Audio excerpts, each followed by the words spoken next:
What is up, guys? It's the Sound Alchemist, and once again, we're back at it to answer your questions, since I'm sitting here with the one, the only... Gershwan. It's a very wholesome way of saying it. Thank you. But welcome back to another For the Greater. This is a video series where we answer the questions left by you, the viewer. If you have a question for us, comment down below. Put a question in front of your question because we get those questions first. That is what Valletta Petra Cinerian did. He asks, 2-in-1 guys. So his first question is Lorgar laughing right now after his book became the holy word of the Imperial cult? In a way, yes. But in another way, no. Because Lorgar created the Book of Lorgar and the worship of the Emperor of Mankind because he truly did worship the Emperor of Mankind. He saw the Emperor as like the holy one that would bring order to the galaxy. Lorgar was born on, what was it, Caucasus? Something like that, yeah. Pronunciations are always iffy. Yeah. So he was born into a society that believed in ancient old gods. These ancient old gods were actually the Chaos Gods. Mm-hmm. So then on top of the fact that they were worshiping Chaos Gods, they also had a feeling that, or he had a feeling that the Emperor would come and he would liberate the planet, which he did. Yeah. But nobody would believe him and all that kind of stuff. So there was an extreme veneration. Obviously, now he betrayed, or after he saw that the Emperor betrayed him, because he burnt the city of, what is it? Oh, man. But he basically... the biggest city that he really enjoyed. Yeah. And when the Emperor destroyed that city, the whole Lorgar's whole mentality about the Emperor and his divinity kind of began crumbling, and he started worshiping the Chaos Gods and all that kind of good stuff. And like, he didn't just destroy the city, like he made an example of him, like, hey, look at this Primarchs, if any of you step out of line, this is what's going to happen. Yeah, you would think the Primarchs would have learned their lessons with the lost Primarchs, but whatever. Well, I mean, supposedly that got mind wiped. Oh, wow. Yeah, well, it was in a certain novel, but try not to spoil, but everything's a spoiler in 40K. Yeah.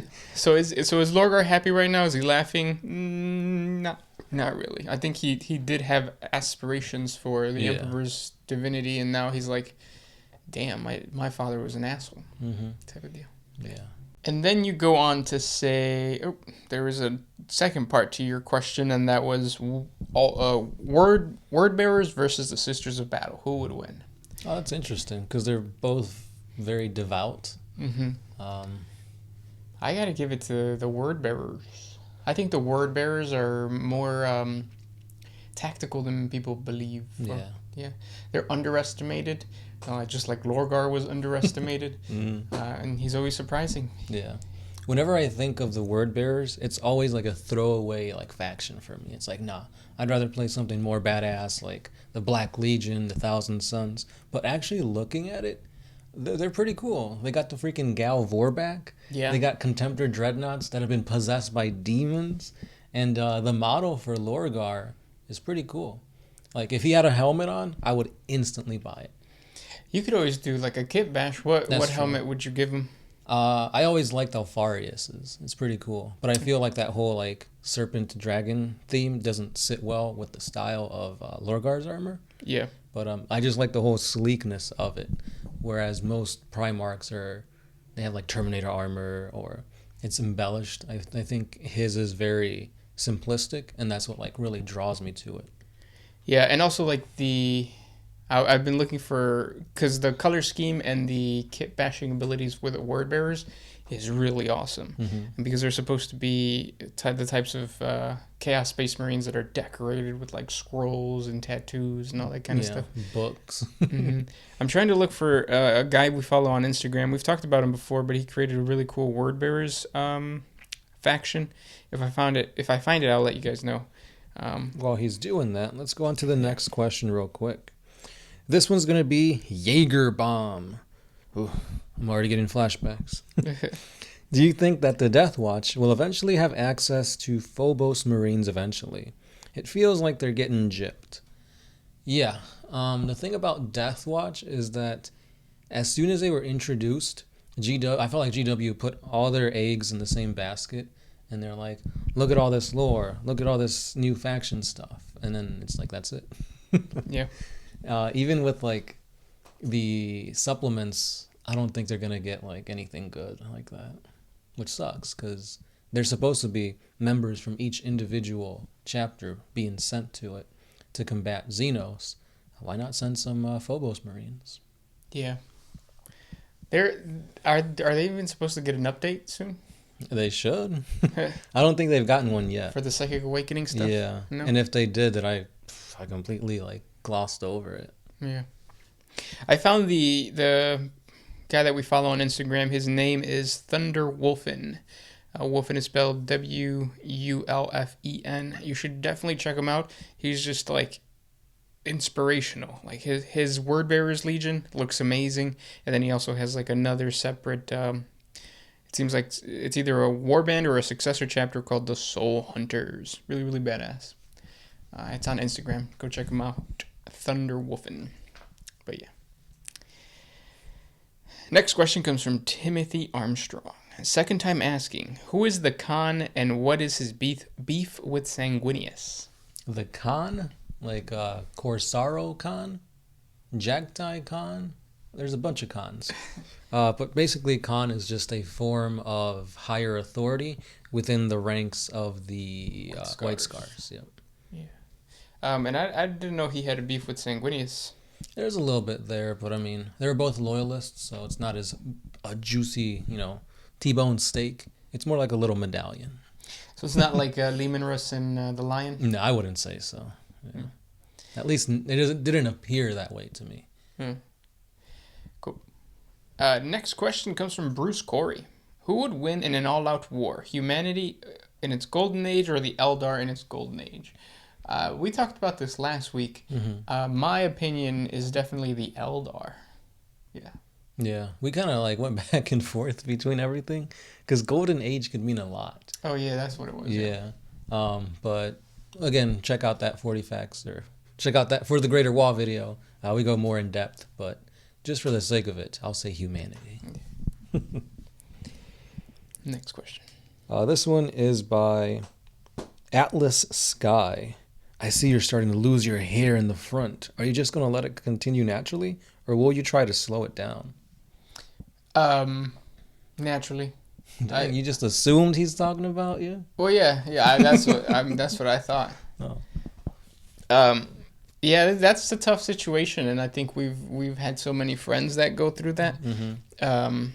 That it's just kind of like, it's gonna happen, so might as well just do it naturally. Because I think there is no way to really stop that. Looking like LeBron James. LeBron James. Next question comes from T.S. von Pixterin. Why aren't the Primarchs Warmasters? So the title of Warmaster after Horus was pretty much destroyed. Yeah. Because of Horus. Right, that's like saying Führer nowadays. Nobody wants that title. Yeah, nobody wants. Yeah. Well, some people do. But not gonna name any names, but yeah, it's been tarnished because of the whole heresy, the galactic civil war that almost extinguished humanity. Mm-hmm. So yeah. And then so a Warmaster title was like control of all of the Imperial army, the Leptis Astartes, the Navy. And when everything was divided, the Warmaster title of like a certain crusade was given to an individual, but that individual was usually a human. It was never a space marine. Right. And the reason for that is, again, Horus screwed that up. A space marine having that much power should just never happen again. Right, because he had control over whole chapters. Like that's the reason why Lehman Russ went to go fight and destroy the Thousand Suns and their planet.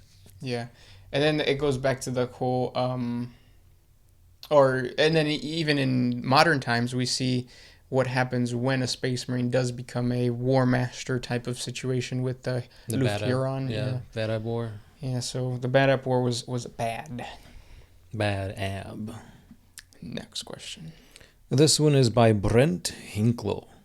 Do you think that the old ones could repair the great rift/tear in the galaxy caused by chaos if they were to return? I don't think so. I think the old ones were able to do so much with the warp because the warp was very new, and it was kind of calm. If the old ones were to come back, they couldn't even defend themselves from the enslavers. How are they going to defend themselves from like the legions of Khorne or the trickery of Tzeentch or the big booty bitches of Slaanesh? Like, it's just not going to happen. Yeah, that's true. If anything, the Necrons would be the best because their pylons are essentially like ways to combat warp rifts and to like close like the Eye of Terror and stuff like that. Yeah. But obviously they're not doing that. I guess the question would be, do you even want the Great Rift, The cicatrix maledictum thing? Do you want it to just be sealed? Because it does kind of get rid of the Eye of Terror. Like, the Eye of Terror is still there. It's just not as important, ominous. Yeah. Whereas the other one is, I don't think it does that much within the lore. Yeah, if anything, it's just a means to say, oh, the chaos weren't over here. Well, now they are. Yeah. It's a way to bring chaos to every race, because obviously you know how the tower like often like a corner of the galaxy. Yeah. Well, now the cicatrix goes into that corner, so yeah, it's just a narrative tool. Yep.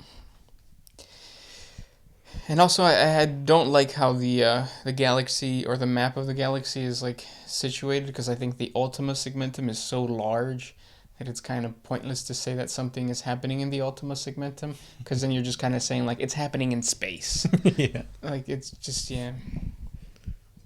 I see your point there. I never really thought about it, but it makes sense. Yeah. And that's where the Maledictum kind of crosses. The Ultima Segmentum and then the top one. What's the top one? It's not Pacific. It's not Tempestus. I want to say Not Solar. Solar is the center one. Oh. I forget what the top one is. Power top. We'll just Power call it that. Next question. This one's by Jaeger Bomb. Which faction do you feel is getting screwed over by negligence, either in the lore or in the tabletop? So first, let's do lore. Well, I wouldn't say screwed over by negligence, but just the way they're represented. I'll say the Tyranids. Like, they're supposed to be such an apex predator, and it's like, yeah, they're doing work, but I feel like they should be doing so much, and like so much of the efforts of the galaxy should be to combat that.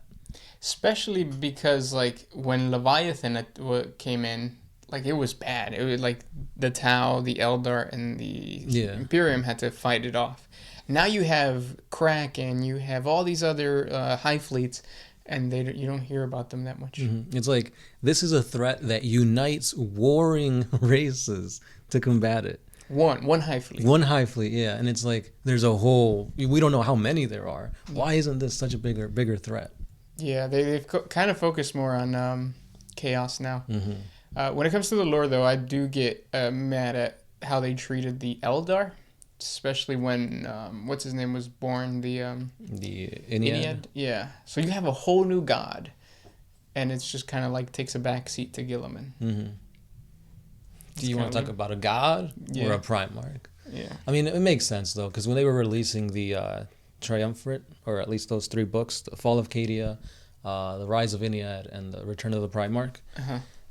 Instantly, the Return of the Primarch was like way more popular than creation of a god. Yeah, and it makes sense too, because like even when we create videos, our videos about Eldar don't do as well as like even Imperial Guard. Mm-hmm. Which also was the case. The Fall of Cadia was such a big thing. It's like, oh shoot, the Fall of Cadia, like the Guard are gonna be broken. Like, what's gonna happen? And then it's like, the Eldar create a god. Whatever. Oh, it's Guilliman. Yeah. So. Yeah, it's just the way it is. The Imperium always gets the love. Tabletop. We didn't answer that half. Oh, yeah. Every Xenos race. Well, I like my orcs. I think the orcs are doing really well. But do you like the new stuff, like God School, the race car that they got? Oh, I did not like the race cars, no. But overall, I say the orcs are doing pretty well. Yeah, in terms of tabletop, yeah, like performance. For me, hands down, it's the Harlequins. Yeah, I agree. Same thing, Harlequins.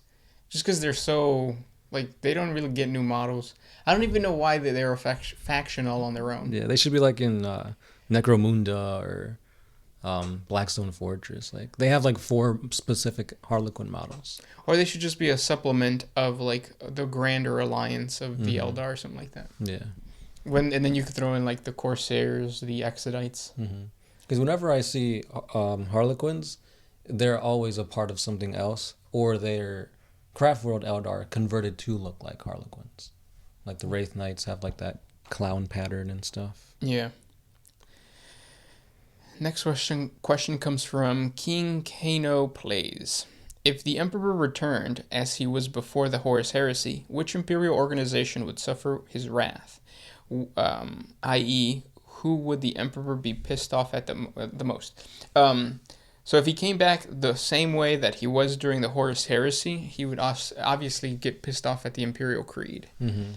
He would probably disband the Ecclesiarchy. You think he'd do that? If he came back with the same mentality. But why hasn't? Supposedly he could still speak to like the Custodies and Guilliman. Why hasn't he done that yet? Because I think he's becoming a god, and he realizes like, oh yeah, this is giving me godlike powers. But if he came back with the same mentality, I would assume that he would still want to pursue the same, like, let's kill all these religions, starting with the religion that worships me. So let me ask you this. If the Emperor was in his prime, never was interred in the Golden Throne, however, he was still getting beliefs of God and still powering him up, do you think that he'd still allow them to believe in him being a god in order for him to ascend to godhood, or he wouldn't? No, I don't think so. I think that would have been a huge civil war. So during the Reign of Blood, or right before the Reign of Blood, so the Age of Apostasy, I think it was, that's when like the Book of Lorgar really solidified as like the primary religion. And I think that would have been, if the Emperor would have been walking amongst man, I think that's when the Emperor would have been like, yeah, we need to stop these guys. So it would be the Emperor's forces, which is all of them, versus like the Ecclesiarchy. Yeah, but they were like something militant. Oh, basically like the guys from Game of Thrones, the ones that would walk around barefoot. Yeah, the Sparrow's boys. Yeah. Would it be interesting, though? Because I would have assumed that the Emperor would be like, oh, well, let's fight fire with fire. You have chaos gods, let me become a god. Maybe. Yeah, that could have happened. But his whole thing was, like, logic over religion, science over belief. Yeah. I think that maybe there would have been some type of alliance formed between the Emperor and the Necrons. Because the Necrons are really the only secular organization within the Imperium, with the exception of the Tau, I guess. The Tau are kind of secular, but then at the same time they still allow the Guevesa to worship the Emperor, the Kroot to worship their own religions. Yeah. So they're more accepting, whereas the Necrons are like, no, that shit is fake. Well, it's not fake. There is, yeah. But yeah. That would be cool, like the Emperor using Necron technology. Yeah. This one is by Lee I Am. Like, Will I Am? Are there any cases of Necrons being corrupted by the Chaos Gods? No. At least not yet. At first I said it was never possible because for the most part, or at least back in the day, Necrons weren't sentient. They were all just programmed. But nowadays you've seen Chaos Lords with like personalities and stuff, so I think it's possible. We just haven't seen it yet. And I think there are also there's Chaos Plagues in the form of like computer viruses and stuff like that. Yeah, supposedly that's how the Men of Iron, or some of the Men of Iron were corrupted, and then they became that one thing that I can never remember. Goofy, yeah. Oh, yeah. But yeah. Also, the, what is that thing that there's a certain, like the Necrons that want to feel flesh or want to wear flesh.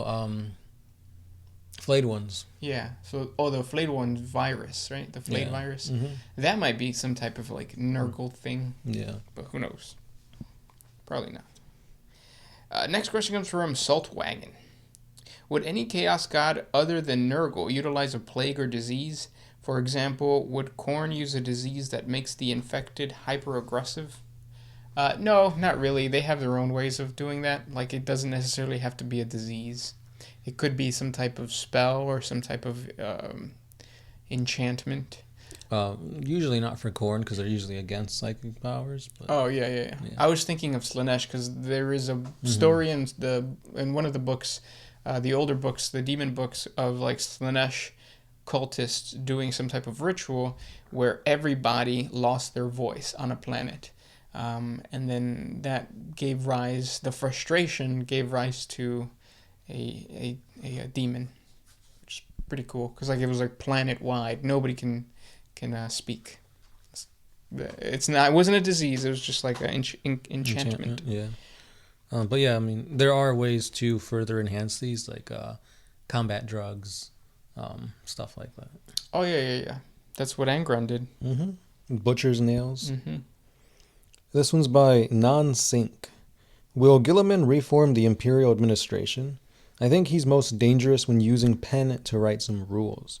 In my opinion, it's time to make something like Codex Astartes for the Administratum, for example, servitors, and let them do low-level work.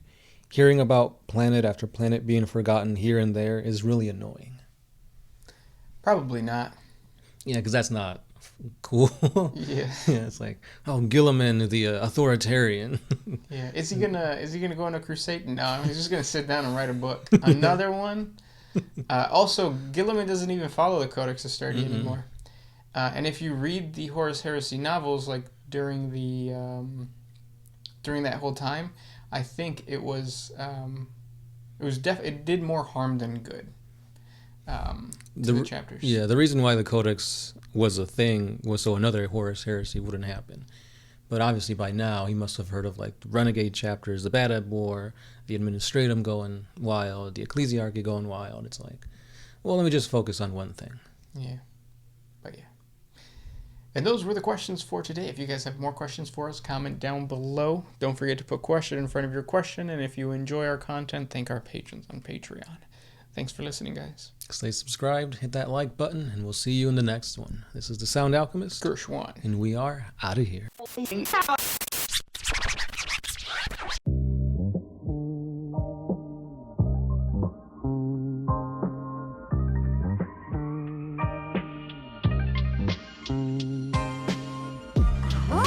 used to put my freedom first in any situation.